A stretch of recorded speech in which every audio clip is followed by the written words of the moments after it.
Hi friends, ఇప్పుడు మా mummy అయితే బ్రెడ్ హల్వా చేస్తుంది. ఇది బ్రెడ్ కట్ చేసుకోవాలి, ఇట్లా కట్ చేస్తుంది. బ్రెడ్ పీస్ అన్ని కట్ చేసుకున్నాము. ఇంకా ఎత్తుకొని పోయి వేయించుకోవాలి. చూడొచ్చు, ప్లేట్ మొత్తం బ్రెడ్ పీసులే. ఎత్తుకొని ఇప్పుడు నూనెలో వేస్తున్నాము. ఇదిగోండి, మా మమ్మీ అయితే ఒక టేస్ట్ ఛాన్స్ ఇచ్చింది, అది వేసాను.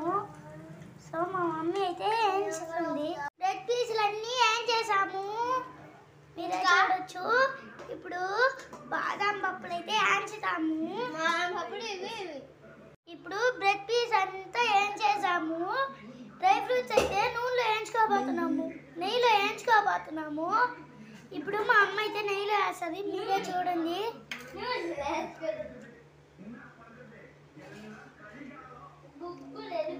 ఇట్లా పెట్టుకొని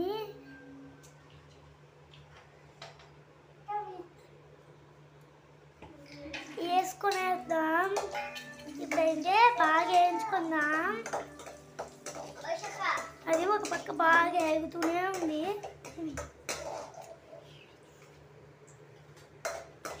బాగా ఎగుతుంది.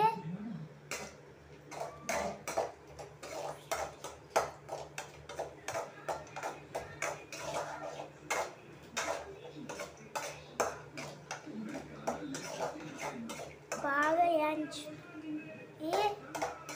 మమ్మీ.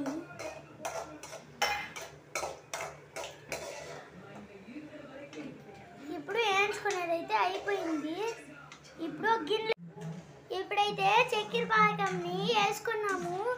చక్కెర పాకం బాగా ఏగినాక ఉడికినాక బ్రెడ్ పీసులంతా ఎత్తి దాంట్లో వేస్తాము.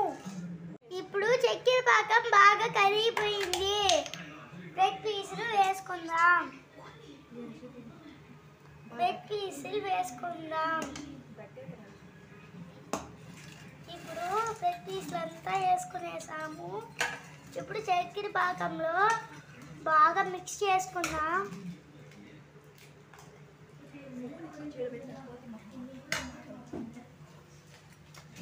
చూడండి, బాగా మిక్స్ చేసుకొని చక్కెర పాకంలో బాగా మిక్స్ చేసుకోవాలి.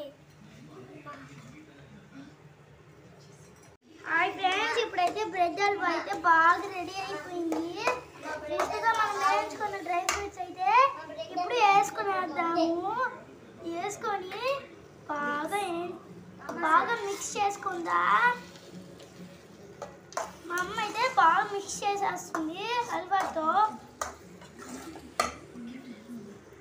Okay friends,